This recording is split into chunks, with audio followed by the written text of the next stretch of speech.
This story is called My Mom and Stepdad Disowned Me and Left Me Out of the Will to Favor My Stepbrother.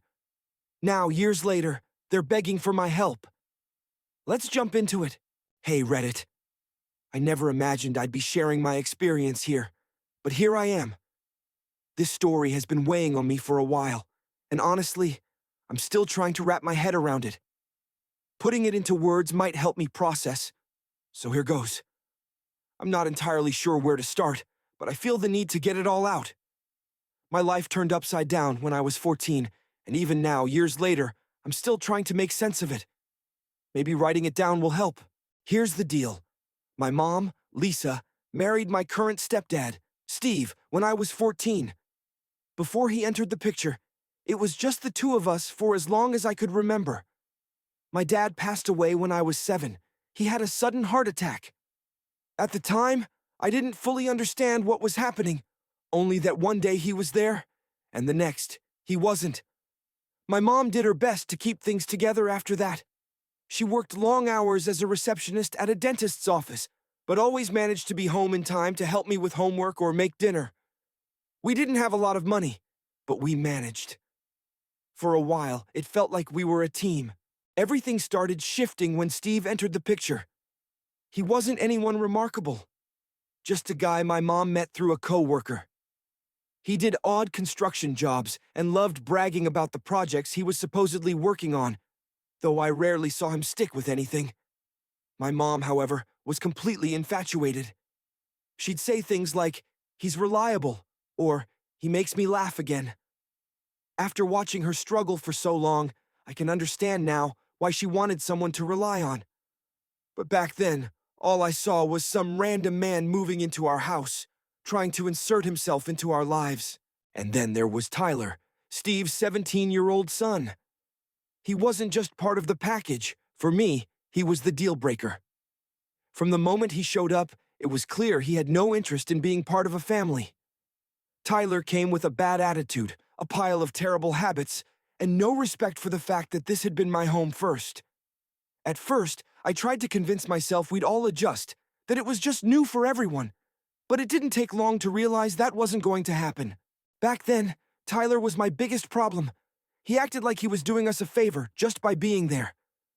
He left his shoes in the middle of the living room, piled dirty dishes in the sink, and scattered trash everywhere. The worst part? Steve acted as if Tyler could do no wrong. If something went missing or got broken, guess who got blamed? Me. One time, Tyler borrowed my headphones without asking and stuffed them into his gym bag, where they got crushed.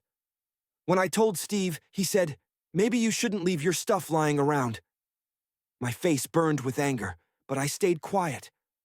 That night, I moved all my important belongings into my backpack and started carrying it everywhere. If they weren't going to respect my things, I'd make sure they didn't have the chance to destroy them. It wasn't just about the headphones, it was the principle. How could someone ruin my stuff and act so smug about it? And why did no one call him out? What hurt the most was my mom.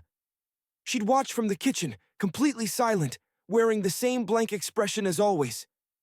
I wanted her to defend me, to say something, but all I got was her usual indifference. That summed up those years. Be the bigger person. Tyler would throw wild parties while Steve and my mom were out, and I'd get scolded the next morning for not cleaning up after his friends. Once, I left the mess exactly as it was. Sticky floors, empty cups, everything. When Steve and my mom came home, I was calmly eating cereal in the kitchen. Steve shot me a glare and muttered something about responsibility, but I didn't flinch. Let them deal with it for once. Then came the unexpected. My mom and Steve announced they were having a baby, just a few months after getting married. Steve's grin stretched so wide, you'd think he'd already won Dad of the Year. My mom clung to his arm, glowing with excitement, as if this was the best thing that had ever happened. Meanwhile, I sat frozen at the dinner table, poking at my food and swallowing the lump in my throat. To me, it wasn't joy. It was a warning. Another reminder that I didn't belong in this new family. When the baby Ethan was born, things quickly shifted, not in my favor. The house transformed into a baby-proofed zone, and the rest of us were expected to adjust. I started noticing small changes at first. A crib assembled in the living room, piles of diapers in the hallway, and baby supplies covering the kitchen counters. Then, one evening after dinner, Steve made an announcement. "We need to rearrange some things for the nursery. It just makes sense to use the bigger room." I froze, knowing exactly what he meant. My room was about to be taken away. That weekend, Steve and my mom barged in with boxes and trash bags. "We'll just move your stuff into the guest room," Steve said as they started packing up my belongings like I was being evicted. Steve kept throwing around phrases like family sacrifices, but if anyone was sacrificing, it sure wasn't the guy stealing my room. It felt like a robbery. "At least thieves have the decency to strike when you're not home." I stood there, gripping the door frame as my world shrank into a tiny cold room down the hall. I spent the rest of the day hauling my stuff to the guest room while they turned my old room into the perfect nursery. Moving to the guest room felt like being sent to a penalty box in my own home. No desk, no shelves, and a heater that barely worked. I should have been thankful they didn't dump me in the garage when I tried setting up my study area. Steve walked in and told me to keep the mess to a minimum because the space needed to stay clean. And now we had Tyler, the golden boy, who could do no wrong. And Ethan, the new center of everyone's attention. Meanwhile, I was just there. I once tried talking to my mom about how I felt, but she got defensive and called me selfish. "This is your family now," she said. "You have to make it work." But it never worked. Steve treated me like I was a bother. Tyler was a constant headache, and my mom was too preoccupied with keeping everyone happy to notice how miserable I was. By the time I turned 15, I had figured out that no one in that house was looking out for me. My mom was too focused on pleasing Steve. Steve only paid attention to me when he wanted to criticize something I'd done, and Tyler acted like he ruled over a home where I didn't even feel I belonged. So, I adjusted. I stopped trying to fit into their version of what a family should be and focused on just getting through each day. I wasn't rebellious or breaking rules. I wasn't sneaking out or causing trouble. I simply made myself as invisible as I could. School became my sanctuary. I joined every club I could just to stay busy. I stayed late working on projects or hanging out in the library. One afternoon, after a club meeting, Mr. Jacobs, our advisor, randomly stopped me. "You've got potential, Ethan," he said, tapping a stack of papers on his desk. "But you've got to think bigger. Don't let your situation hold you back." I didn't tell him anything about my home life, but he must have sensed something wasn't right. What he said stuck with me. That was when I started imagining a future outside that house, a future where I could finally breathe. Sometimes I'd just wander the school halls, wasting time to avoid going home. When I wasn't at school, I often stayed at my friend Jim's place. His parents were cool with it, and I think they knew something was wrong, but they never pried. Home wasn't just uncomfortable, it was suffocating, and Tyler made sure of that. He'd blast his music so loudly that the walls would vibrate, have friends over for late-night gaming sessions, and hog the bathroom every morning, making me late to get ready. Steve didn't care. If anything, he encouraged it, brushing it off with, "Tyler's a teenager," as if that excused his behavior. There's one night I'll never forget. I got home around 8:30, exhausted after a long day at school and work. I'd been working part-time at a coffee shop, saving up for something. I wasn't sure what yet, but I knew I needed money to leave. When I walked into the kitchen, there was a note on the counter. "Went to dinner. Back late. Leftover spaghetti in the fridge." That was it. My mom, Steve, Tyler, and Ethan had all gone out for a nice dinner without even thinking to invite me. I wasn't surprised, but it still stung. It was just another reminder that I wasn't really part of their family. After that, I gave up on trying to connect with them. What was the point? I finally hit my breaking point when Tyler threw one of his infamous parties while Steve and my mom were out of town. I'd been looking forward to a rare weekend of quiet, but instead, the house turned into chaos. Strangers were everywhere, on the couch, in the kitchen, even in my room. When I tried kicking them out, one guy just laughed and said, "Chill, dude, it's just a party." The next morning, my room was a disaster. Soda had been spilled on my desk, my backpack was torn, and my headphones were gone. Furious, I confronted Tyler when he finally stumbled downstairs. "You're cleaning this up," I said, my voice shaking but firm. He just smirked, wiping his mouth with the back of his hand. "You shouldn't have left your stuff lying around," he said, brushing past me. For a moment, I considered grabbing him by the collar, but then Steve's booming voice came from the kitchen. "What's all this noise?" I knew how that would end, so I swallowed my anger and walked away, promising myself that next time I wouldn't back down. That's when I realized I couldn't keep living like this. I couldn't wait for them to change or for things to improve. They weren't going to. I started saving every cent I earned from my job. I didn't have a concrete plan yet, but I knew I had to leave. When I was 16, I almost ran away. I packed a bag with clothes and the money I'd saved and made it all the way to the bus station. But reality set in. I had nowhere to go. I sat there for hours, watching buses come and go, before finally dragging myself back home. No one even noticed I'd been gone. That was when I realized I needed a real plan. By the time I turned 18, I'd been planning my escape for years. Every shift at my job and every dollar I saved was all about one thing: leaving that house and finding freedom. I didn't tell anyone, not my mom, not my friends. It felt safer that way, like keeping it to myself would ensure it happened. I didn't just want to leave, I had to leave. Every time Steve or Tyler barked orders or left a mess for me to clean up, it felt like a countdown. Each paycheck was another step closer to freedom. And whenever Steve made his snide comments about pulling my weight, I'd just silently smile, knowing I was doing more than my share. I stopped justifying myself and trying to please them. Every ignored remark felt like a small victory, a reminder that I was taking back control of my life, one step at a time. I was finished playing their game.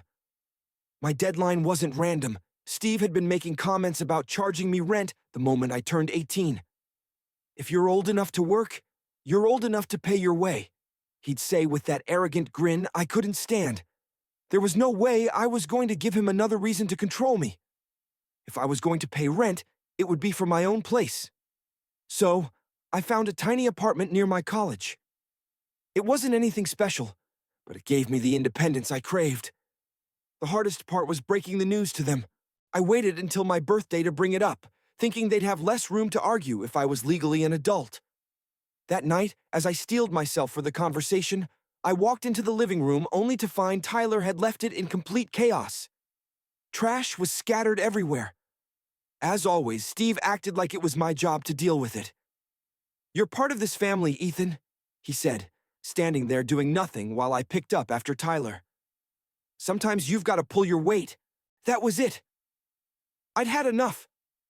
I dropped the trash bag and said, "You know what? I'm done. I'm moving out." The room was quiet for about 2 seconds before Steve burst out laughing. "Oh, really? You think you're ready to live on your own? You can't even keep this house clean," he said, gesturing at Tyler's mess. "You'll be back in a month, begging to come home." I turned to my mom, holding on to a sliver of hope that she'd support me. She just sat there folding laundry, not even looking at me. "Mom," I said, my voice shaking, "seriously? Are you just going to sit there and let him talk to me like that?" Finally, she sighed and said, "Ethan, this is a big decision. Are you sure you're ready for this?" "Ready," I yelled. "I've been ready for years. I've dealt with this crap since the day Steve and Tyler moved in.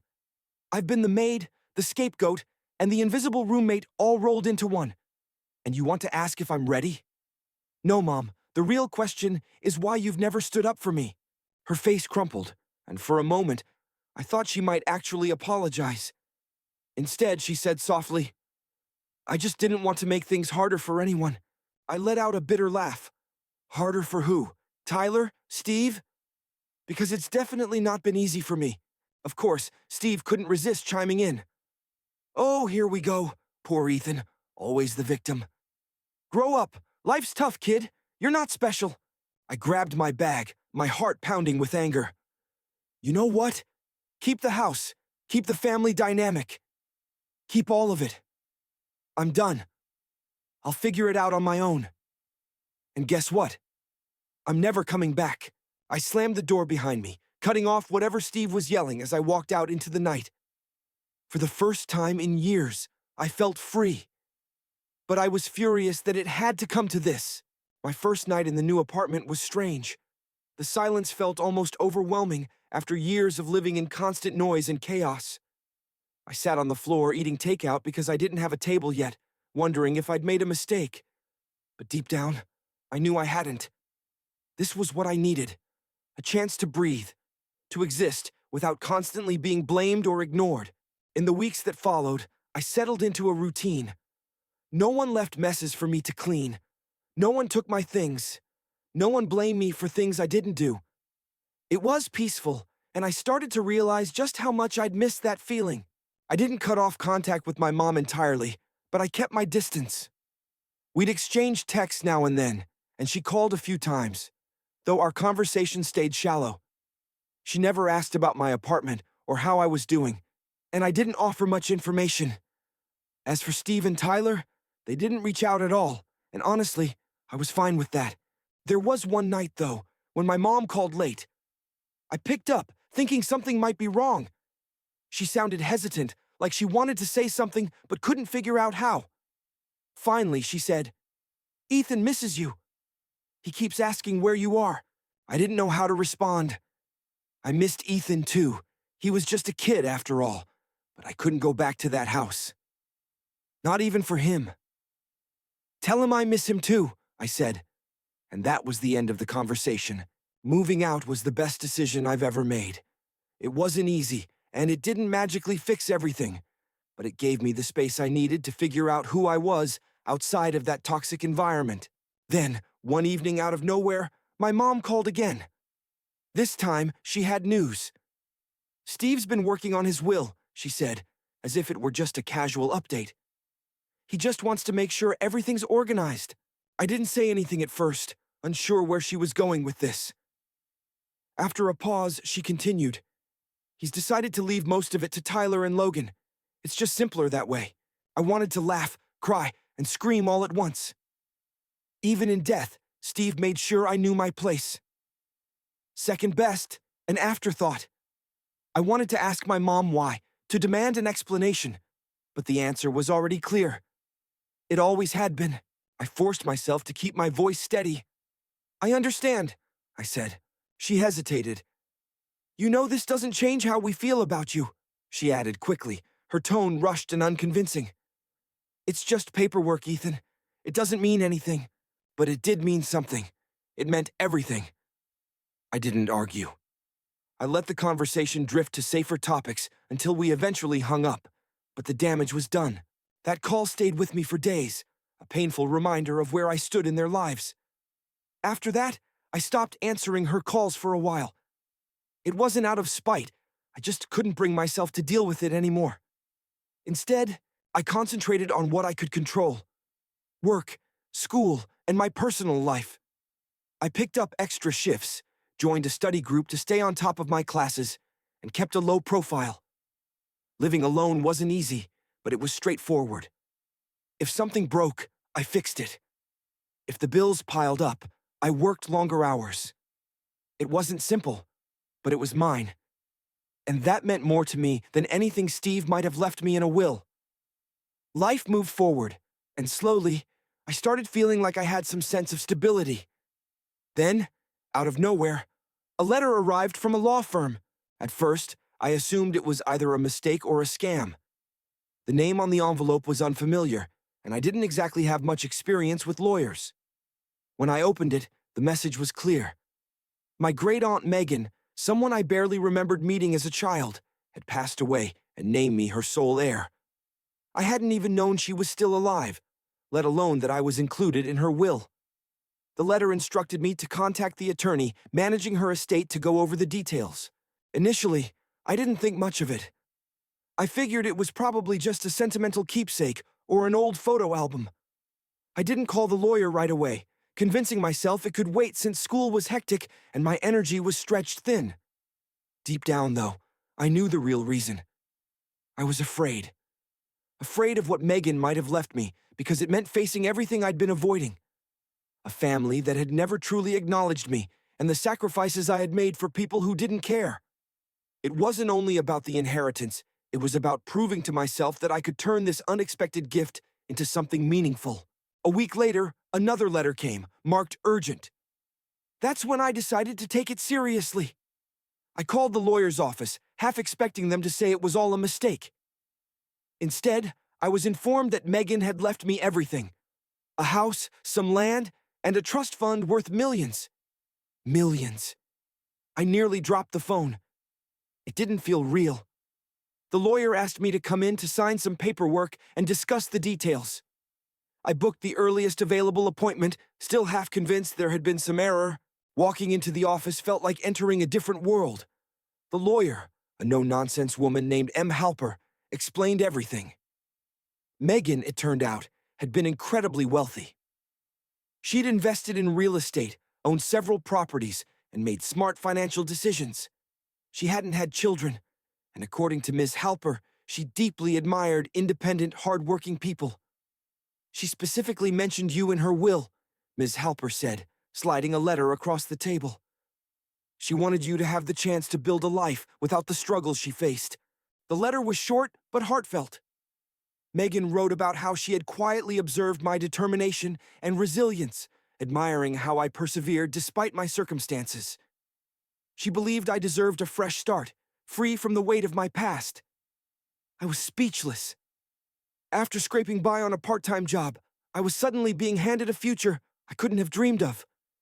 As I stared at the papers in front of me, I thought about all the times I'd been told I wasn't enough, not responsible enough, not good enough.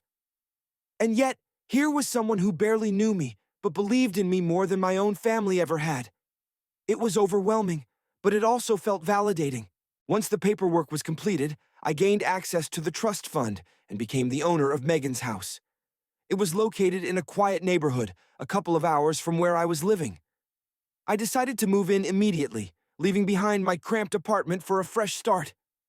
But news travels fast in families. Within a week of moving, my mom called. She skipped the pleasantries. "I heard about Megan," she said sharply. "Why didn't you tell me?" "I didn't think it mattered to you," I replied, trying to keep my voice steady. "Well, it does matter," she snapped. "Steve and I are struggling to pay the bills, and Ethan needs school supplies. You have more than enough to help." I was stunned. The conversation hadn't even lasted 2 minutes before she started asking for money. "Mom, I haven't even figured out what I'm doing with all this yet," I said. "There's nothing to figure out," she shot back. "Just help your family. It's the right thing to do." I told her I'd think about it, but deep down, I already knew my answer. I wasn't about to hand over money to people who had ignored me for years, especially not to Steve or Tyler. The calls didn't stop. First, it was my mom, using guilt to pressure me into doing the right thing. Then Steve called, suddenly acting like he cared. He went on about how families should stick together and how I was in a position to help.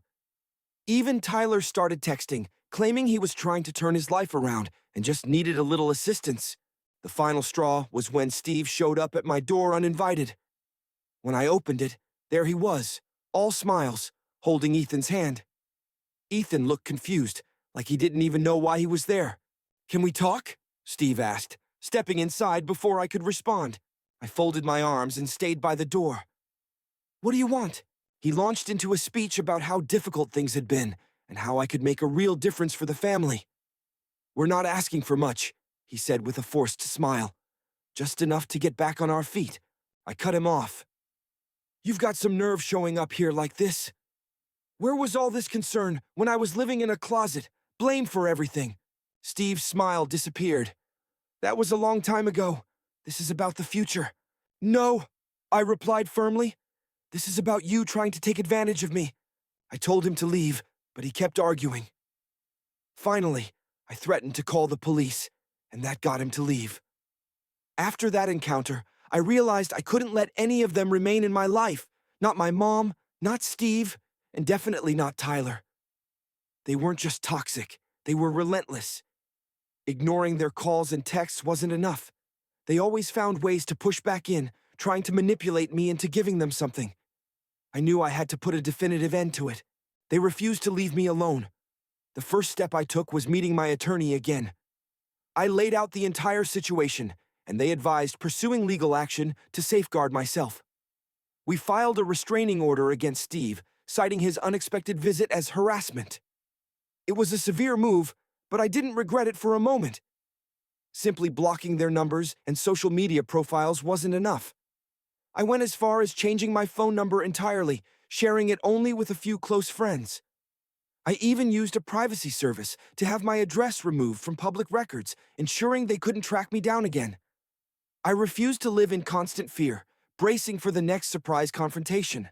My mom tried every possible tactic to remain in my life.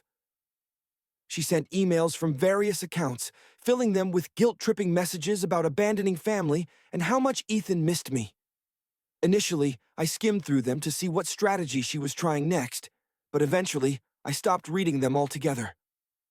She then resorted to calling my friends, attempting to persuade them to talk to me. My closest friend, Jamie, told me she had called him in tears, saying, "You need to convince him to speak to his mother." Jamie firmly responded, "If he doesn't want to talk to you, that's his choice," before blocking her number.